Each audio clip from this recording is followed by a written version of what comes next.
Donc Marie, elle évoquait, il y a vraiment un triple intérêt à épandre des bouts de stations d'épuration. Donc dans un premier temps, c'est quand même un gain en fertilisant pour les exploitants. Et puis surtout, ça va permettre cet apport va permettre de mieux structurer nos sols. Et on sait très bien maintenant que la santé d'un sol est importante.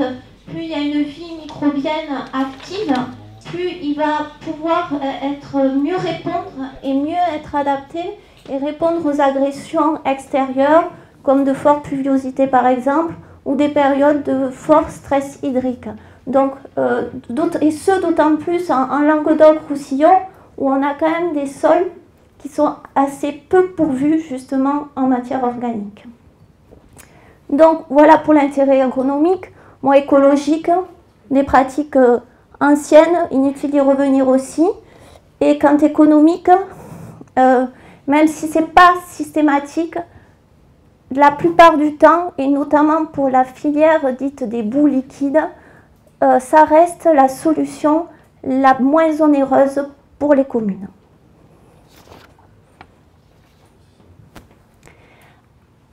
Alors, pour qu'on s'entende bien, les boues urbaines, c'est des boues issues des traitements des eaux usées, dont les sables et les graisses ont été éliminés.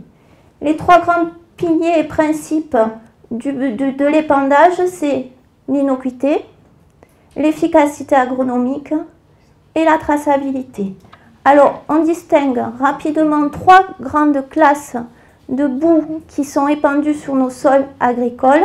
Alors, selon la littérature, les fourchettes concernant les taux de cécité pour qualifier les boues évoluent plus ou moins, sont plus ou moins larges, mais quand même, on distingue, on est sûr d'être en présence de boues liquides jusqu'à un taux de 10%, parce qu'au-delà, de toute façon, les moyens d'épandage, les pompes ne peuvent plus aspirer au-delà de ce taux les boues, les tonalisiers par exemple. Donc ça concerne les boues de lagunes, les boues issues de silos de stockage. Ensuite, la deuxième grande classe de boues, c'est les boues pâteuses, issues des filières de traitement qui ont des systèmes de lits plantés de roseaux, des filières macrophytes. Voilà, donc les boues pâteuses. Et enfin, ça concerne souvent les petites collectivités, les boues issues de lits de séchage. Voilà. Alors, je vais vous présenter quelques chiffres qui ne sont que des chiffres théoriques, qui sont après affinés justement par les bureaux d'études avec les communes qui s'engagent à faire des plans d'épandage. Mais il faut avoir en tête qu'une station de 1000 équivalents habitants produit entre 12 et 15 tonnes de matière sèche par an. Et que pour ce type de production, cette taille de station d'épuration, il va falloir disposer d'une surface comprise entre 15 et 50 hectares. Alors 15 hectares, c'est si on épand chaque année, on va avoir besoin de 15 hectares. En revanche, si on épand la production de boue de plusieurs années, comme sur des lagunes, une lagune de 1000 équivalents habitants ou une station d'épuration équipée en filtre à sable planté de roseaux, il va y avoir un cumul de production de plusieurs années de boue et c'est qu'au bout d'une dizaine d'années qu'on épandra beaucoup, donc il faudra disposer d'une surface bien plus importante, pouvant aller jusqu'à 50 hectares. Ensuite, là, c'est réglementaire, on ne peut pas épandre plus de 30 tonnes de matière sèche par hectare sur 10 ans. Ça fait environ une moyenne de 3 tonnes hectare. Voilà.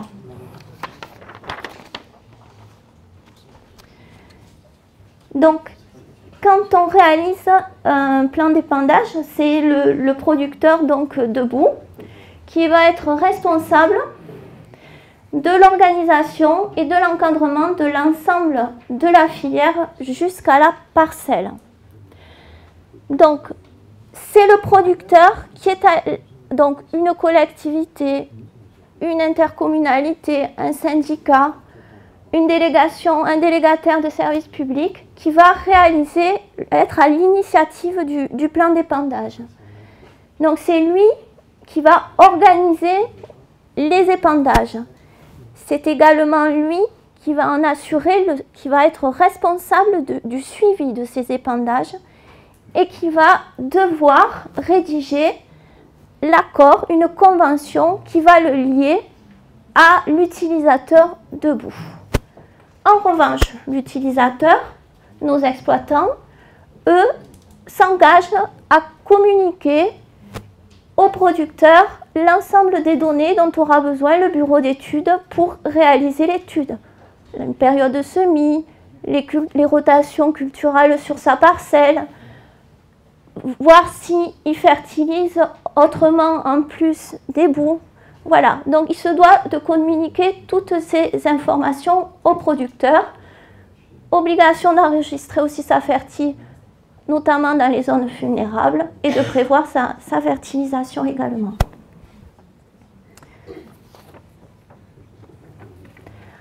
Avant de se lancer dans une étude d'épandage, il va falloir absolument s'affranchir de deux choses. Bien caractériser les boues et vérifier surtout son innocuité. Donc ça va commencer par une analyse de boue où on va de suite vérifier les valeurs agronomiques, les valeurs en azote, phosphore, potasse, entre autres qu'elles contiennent, mais aussi on va vérifier les métaux lourds et les composés de traces organiques en vérifiant qu'elles sont bien conformes et surtout en dessous des seuils fixés par la réglementation. Dès lors qu'on a levé cette caractérisation, qu'elle est favorable, on peut commencer à préparer l'étude et à réunir et à mobiliser le foncier. Donc, ça va commencer du coup là aussi, on va faire le même exercice par une analyse de sol. On va surtout bien vérifier le pH, parce que dès lors qu'un pH est acide, ça peut rendre une parcelle inéligible du plan d'épandage. Ensuite, on regarde aussi si déjà dans le sol, il y a la présence de métaux lourds. Il peut arriver dans les régions viticoles d'avoir des excès de cuivre dans les sols, au-delà des seuils. Automatiquement, la parcelle sera écartée du plan et ne sera pas retenue. Ensuite, du coup, on se lance aussi dans l'étude du substrat géologique, de la pédologie.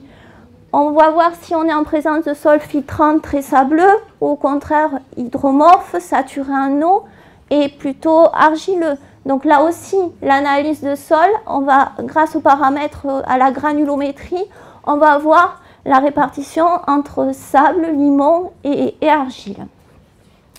Ensuite, donc, du coup, on va pouvoir affiner notre périmètre, vérifier qu'on est loin des zones d'activité humaine, des habitations, de nos cours d'eau, des fossés.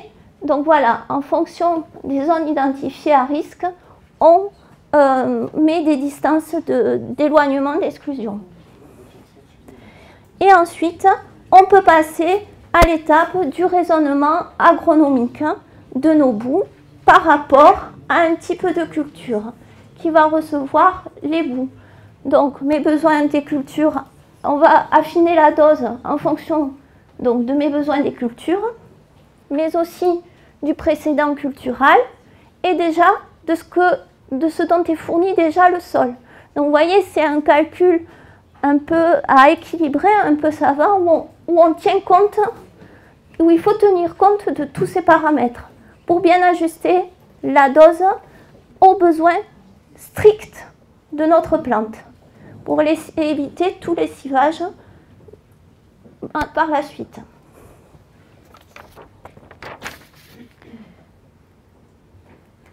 Alors, ensuite, on définit également la fréquence de retour sur nos parcelles.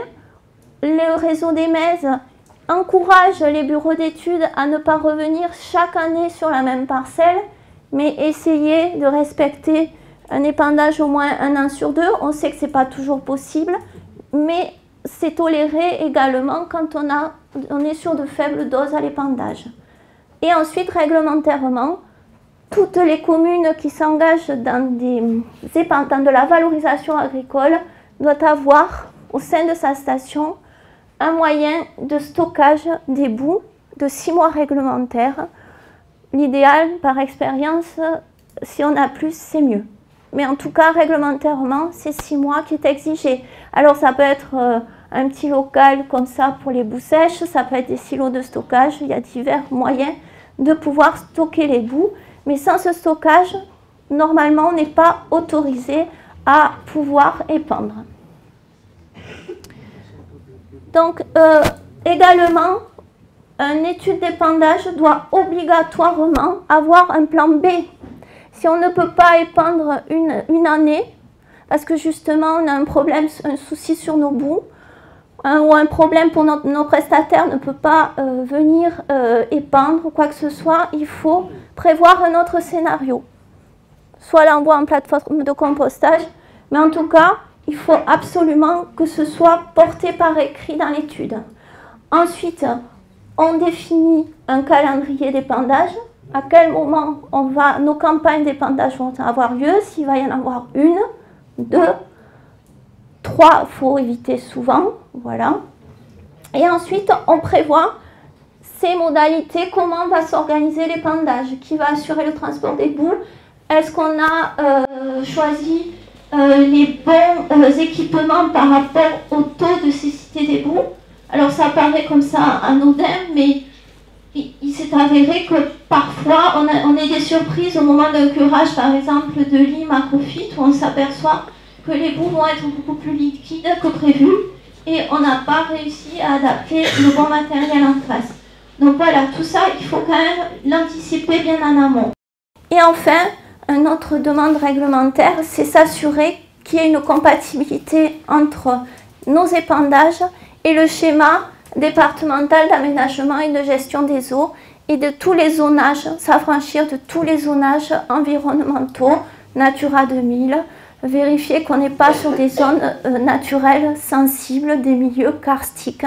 Mais ça, c'est l'étude aussi géologique qui vient nous apporter des éclairages et qui va avoir des incidences sur des limitations de dose, voire des exclusions totales de certaines parcelles. Donc une fois qu'on a fait cette étude, donc c'est un rapport, des annexes. Bon, je passe, je pense que je ne vais pas tout vous... Voilà. L'importance, elle est là, c'est que une fois qu'on a fait le plan, c'est pas fini. On est dans l'obligation, justement, de suivre tous les épandages. Donc, il y a obligation, quelle que soit la taille de la station, quel que soit le volume de boue épandue, à minima tenir à jour un registre des épandages. Voilà, donc j'ai épandu tel volume sur telle parcelle, tel jour, et fournir une analyse de sol. Et après, pour les plus grosses stations, celles qui ont plus de 2000 équivalents habitants, elles sont assujetties à un programme prévisionnel et à un bilan agronomique que les MES sont amenés du coup, dans le cadre de l'expertise, à contrôler sur les paramètres agronomiques et les doses d'épandage. Voilà. Donc là, en résumé, vous avez ici identifié tous les acteurs de la filière et qui interviennent dans le cadre de ces études d'épandage. Du pétitionnaire, le maître d'ouvrage, de la commune, à passant, donc qui est, je le rappelle, responsable de son déchet jusqu'à la parcelle. Ensuite, du coup, lorsqu'il dépose, il envoie, excusez-moi, il envoie l'étude donc à la DDTM, à l'administration, qui va du coup aviser de son état dit complet en vérifiant qu'il y a bien toutes les pièces et qui va fournir du coup un récépissé si le dossier est complet et va rentrer dans vérifier, instruire le dossier en nous demandant, aux MES, aux associations aux agences régionales de la santé, d'émettre également un avis sur le dossier. Cet avis MES va être du coup renvoyé à la préfecture, ça Marie l'a évoqué, mais également à l'agence de l'eau, et ça aura une incidence sur le calcul de la prime d'épuration. Donc l'agence de l'eau dans la filière est un acteur aussi qui vient aider et appuyer les études d'épandage. Bon, on l'a vu là à 30% dans le cas du 11e programme. Et ensuite, donc aussi on travaille en tout cas dans l'autre en étroite collaboration avec les services du SATES qui, dès lors de visites sur les stations, voient qu'il y a un enjeu sur le traitement des boues avec des possibilités d'épandage, nous communiquent les informations. Et ensuite, ils accompagnent également les aides à l'épandage. Et enfin, après, on a nos prestataires, c'est-à-dire nos bureaux d'études, nos prestataires à l'épandage qu'on retrouve en aval de la filière. Voilà. Et là, ce sont tous les acteurs qui sont ici réunis. Donc la MES, on l'a vu, je ne répète pas, c'est l'expertise avant tout, c'est notre cœur de métier, mais on est amené aussi à faire de l'animation auprès des collectivités qui nous sollicitent, parce que la DDTM nous aussi a vu, peut aussi nous envoyer des collectivités au même titre que le SATES. Et donc là, on vient voir les communes, on discute sur le choix de la filière qui pourrait être le plus adapté à leurs besoins, en fonction de la nature de leur boue, de la taille, savoir si on est en région viticole ou pas. On ne peut pas épandre sur toutes les cultures, en tout cas dans l'Aude. Donc voilà, on s'assure qu'il y ait une possibilité éventuelle de valorisation agricole, sans quoi on les oriente vers les autres aussi, types de traitement possibles qui s'offrent à elles. Donc on leur explique la démarche des plans d'épandage. Je ne vais pas rentrer dans le détail, mais en tout cas, on peut facilement les orienter et sur tous les aspects liés au traitement des boues. Et on peut faire le même exercice auprès des agriculteurs. Souvent, les communes peinent à réunir du foncier et c'est là que la MES aussi peut accompagner les communes pour essayer d'interpeller certains exploitants pour permettre qu'ils puissent rendre service donc à la collectivité et accepter les boues de sa commune. Voilà, donc là, nous on est là aussi pour rassurer aussi l'exploitant, lui dire ce que contiennent les boues, faire le pont et le lien avec la collectivité et le bureau d'études.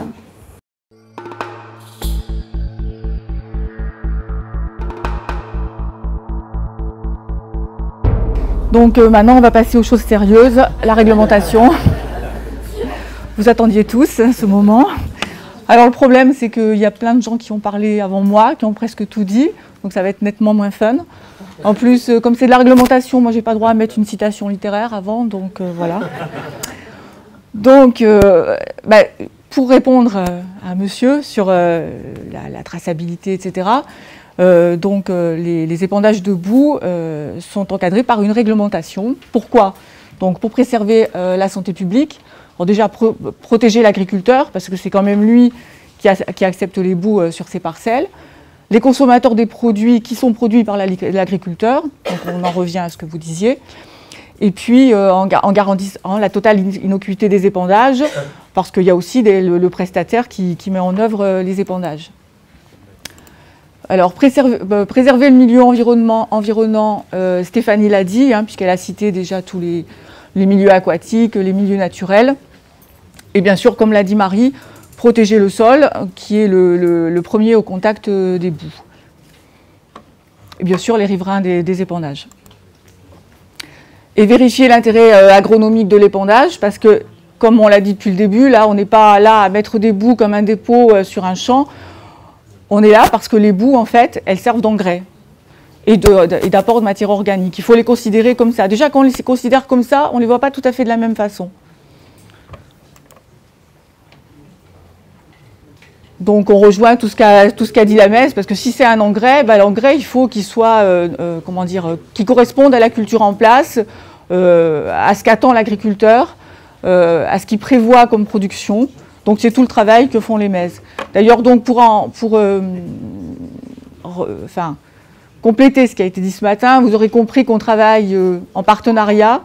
Donc on a un binôme Stéphanie et moi pour l'Aude. Donc il y a un bureau d'études ce matin qui m'a dit c'est un binôme, je ne sais plus quel mot, très sérieux. Enfin je lui ai dit ça voulait dire très tatillon sans doute. Mais bon, on travaille conjointement avec le SATES, le département, et puis l'agence de l'eau bien sûr. Et puis il ne faut pas oublier que là on parle des boues, donc qui est un des déchets produits par les stations. Mais avant les boues, il y a la station. Et donc les stations, elles ont aussi un rejet eau. Et le rejet eau est aussi suivi par l'administration, puisque là on parle que de la partie gestion des boues. Et les rejets eau sont très surveillés, puisqu'il peut y avoir des contentieux européens sur les problèmes liés à des stations qui ne fonctionneraient pas bien. Donc là vous avez Madame Valade qui se cache, mais c'est Madame Station du département de l'Aude qui connaît toutes les stations et qui suit tous les rejets. Alors les textes réglementaires. Alors vous voyez la réglementation, même si elle n'existait pas sans doute au temps de Victor Hugo, elle est quand même, elle commence à avoir quelques années puisqu'elle est issue d'une directive de 1986. Voilà. Et donc c'est pour protéger l'environnement, enfin exactement tout ce qu'on a déjà dit. Il faut des critères de qualité, il faut des principes de traçabilité. Donc comme ça a déjà été dit plusieurs fois, les boues sont analysées régulièrement, le nombre d'analyses varie du tonnage de boue que l'on épand, les sols aussi sur lesquels on va installer les épandages sont analysés. Et donc cette directive, elle a été traduite en droit français, alors au départ par un décret de 1997 qui après a été codifié dans le Code de l'environnement. Donc si vous voulez aller voir les articles du Code, donc c'est R211-25 à 47, qui encadrent les épandages de boue, et ils sont complétés par un arrêté très, très détaillé qui fixe quel type d'analyse, comment faire les analyses, comment prélever les boues, quelle fréquence, voilà, et c'est l'arrêté du 8 janvier 1998.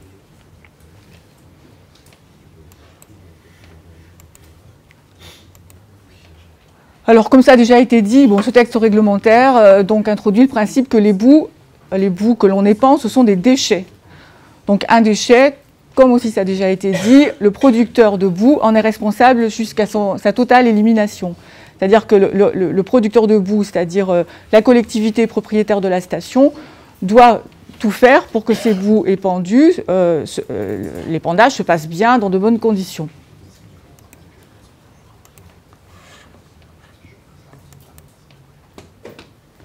Donc, dans la réglementation, il est indiqué que les boues doivent avoir fait l'objet d'un traitement de manière à réduire leur pouvoir fermenticible. Le traitement est fait par le biais de la station d'épuration.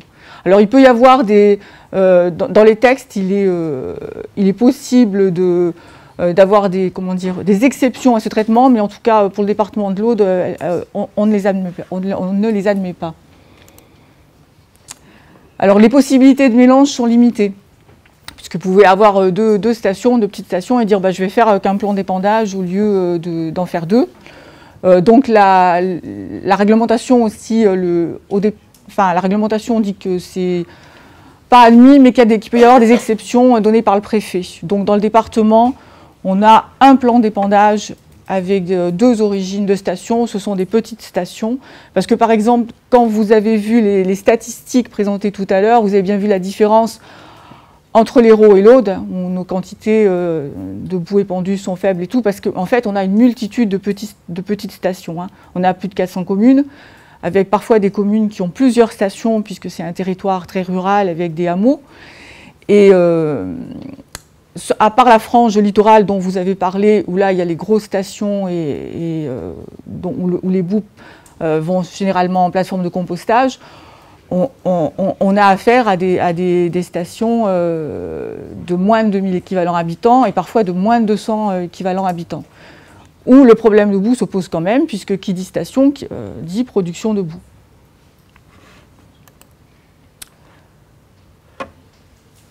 Mais là, c'est un peu de la redite, hein, puisque si vous avez bien écouté ce matin, vous savez déjà tout ça. Hein, donc, voilà, les boues, c'est un fertilisant et qui doit être compatible avec la culture en place, ou la culture que l'on va installer.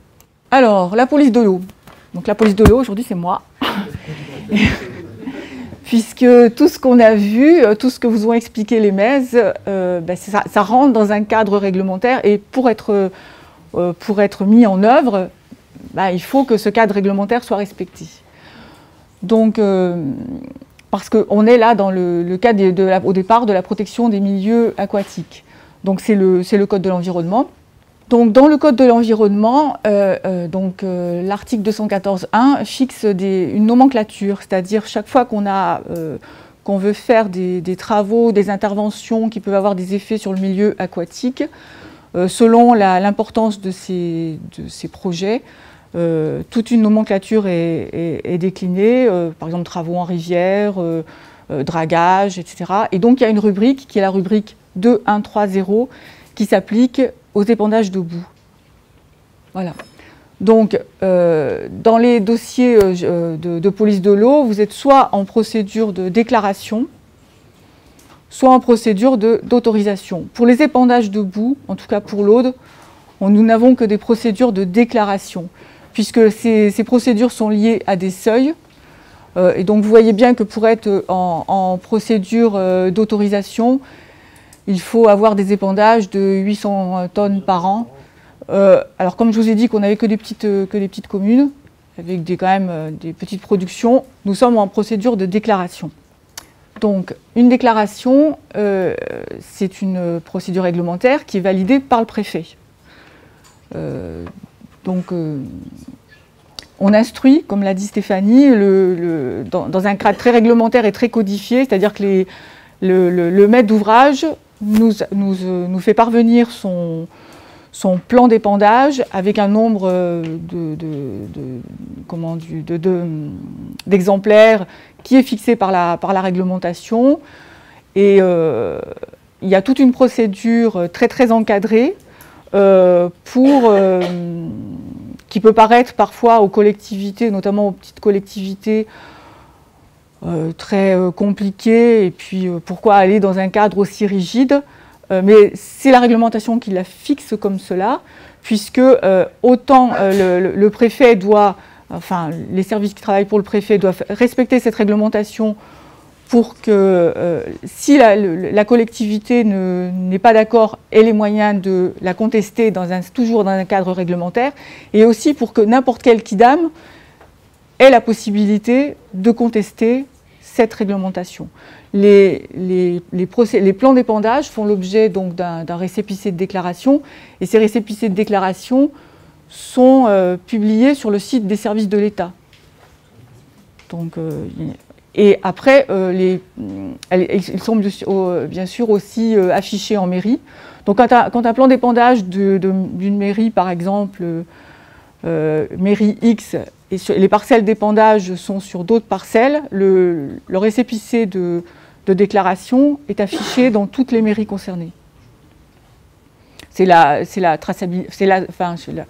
l'information du citoyen la plus forte possible.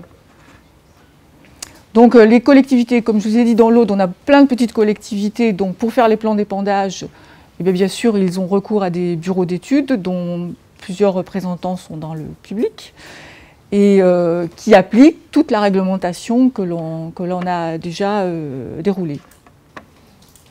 Donc on a vu les seuils de déclaration, et vous allez me dire, mais qu'est-ce qu'on fait des stations qui ont des seuils de déclaration inférieurs ?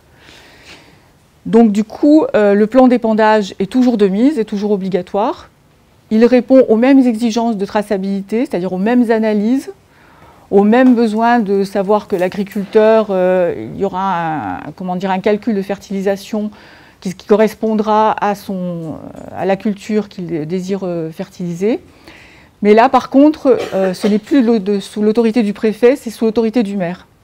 Justement, Stéphanie a parlé des contacts que l'on a avec les maires, notamment les maires de petites communes, puisque parfois ils se trouvent un peu embêtés avec ces boues d'épuration, notamment maintenant avec le développement des stations à filtres plantés de roseaux, dans lesquelles les boues s'accumulent. Et parfois, on rate le coche parce que c'est le moment de faire le plan d'épandage pour pouvoir les épandre. Et les filtres se remplissent et le maire se trouve dans des situations difficiles. Donc la MES, et avec quand même l'apport de la DDT un peu, essaye d'aider ces petites communes pour que tout se passe bien. Et il faut savoir, pour parler de la traçabilité, c'est qu'il y a il y a quelques années encore, on était très, très intéressé par le rejet eau, mais moins par la production de boue. Et il y a des communes dans lesquelles des curages et des épandages ont dû être faits de manière très très rapide, puisque ça n'avait pas été anticipé. En ce qui concerne l'autre, je voulais dire aussi, c'est que donc nous avons des secteurs très éloignés des plateformes de compostage, avec des distances, s'il fallait amener les boues à une plateforme de compostage, il pourrait y en avoir pour plus de 100 km, et ça doit être pris en compte, notamment aussi par rapport à la pollution. C'est pour ça qu'on essaye dans ces secteurs-là de développer l'épandage, d'autant plus qu'il y a plein de terres agricoles.